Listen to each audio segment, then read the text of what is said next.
Clip number 1468۔ اس clip میں آپ قرآن پاک کی سورہ محمد کی آیت نمبر 7 سے 9 تک کی تلاوت، ترجمہ اور تفسیر قرآن صراط الجنان سماعت فرمائیں گے۔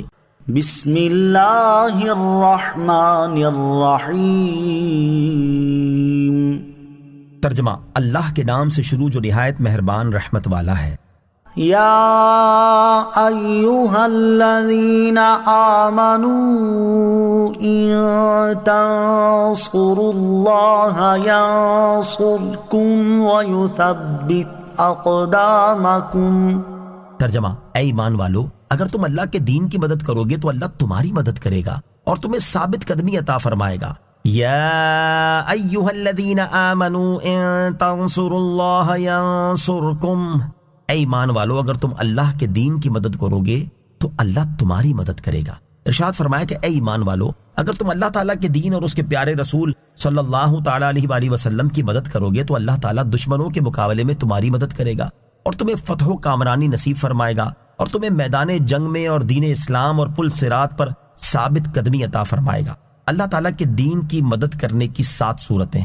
اللہ تعالیٰ کے دین کی مدد کرنے کی بہت سی صورتیں ہیں، ان میں سے 7 صورتیں سماعت کیجیے۔ نمبر 1، اللہ تعالیٰ کے دین کو غالب کرنے کے لیے دین کے دشمنوں کے ساتھ زبان، قلم اور تلوار سے جہاد کرنا۔ نمبر 2، دین کے دلائل کو واضح کرنا، ان پر ہونے والے شبہات کو زائل کرنا، دین کے احکام، فرائض، سنن، حلال اور حرام کی شرح بیان کرنا۔ نمبر 3، نیکی کا حکم دینا اور برائی سے منع کرنا۔ نمبر 4، دین اسلام کی تبلیغ و اشاعت میں کوشش اور جد و جہد کرنا۔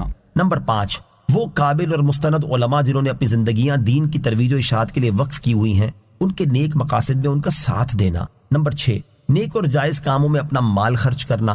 نمبر 7، علماء اور مبلغین کی مالی خیر خواہی کر کے انہیں دین کی خدمت کے لیے فارغ البال بنانا۔ نوٹ، ان 7 صورتوں کے علاوہ اور بھی بہت سی صورتیں ہیں جو اللہ تعالیٰ کے دین کی مدد کرنے میں داخل ہیں۔ بندوں سے مدد مانگنا شرک نہیں۔ یاد رہے کہ اللہ تعالیٰ غنی اور بے نیاز ہے، اسے نہ بندوں کی مدد کی حاجت ہے اور نہ ہی وہ اپنے دین کی ترویج و اشاعت اور اسے غالب کرنے میں بندوں کی مدد کا محتاج ہے۔ یہاں جو بندوں کو اللہ تعالیٰ کے دین کی مدد کرنے کا فرمایا گیا، یہ دراصل ان کے اپنے ہی فائدے کے لیے ہے۔ اس صورت میں انہیں اللہ تعالیٰ کی مدد حاصل ہوگی اور اللہ تعالیٰ کی طرف سے انہیں ثابت قدمی نصیب ہوگی۔ یہاں اسی حوالے سے مزید 2 باتیں سماعت فرمائیں۔ نمبر 1، اللہ تعالیٰ کے دین کی مدد خالص اللہ تعالیٰ کی رضا کے لیے کی جائے، اس میں کوئی دنیاوی مقصد پیش نظر نہ ہو۔ نمبر 2، اس آیت سے معلوم ہوا کہ اللہ تعالیٰ کے بندوں کی مدد لینا شرک نہیں، کیونکہ جب بندوں کی مدد سے غنی اور بے نیاز رب تعالیٰ نے بندوں کو اپنے دین کی مدد کرنے کا فرمایا ہے تو عام بندے کا کسی سے مدد طلب کرنا کیوں شرک ہوگا؟ والذین کفروا فتعسا لهم وأضل أعمالهم ذلك بأنهم كرهوا ما أنزل الله فأحبط أعمالهم۔ ترجمہ، اور جنہوں نے کفر کیا تو ان کے لیے تباہی و بربادی ہے اور اللہ نے ان کے اعمال برباد کر دیے۔ یہ سزا اس وجہ سے ہے کہ انہوں نے اللہ کے نازل کیے ہوئے کو ناپسند کیا تو اللہ نے ان کے اعمال ضائع کر دیے۔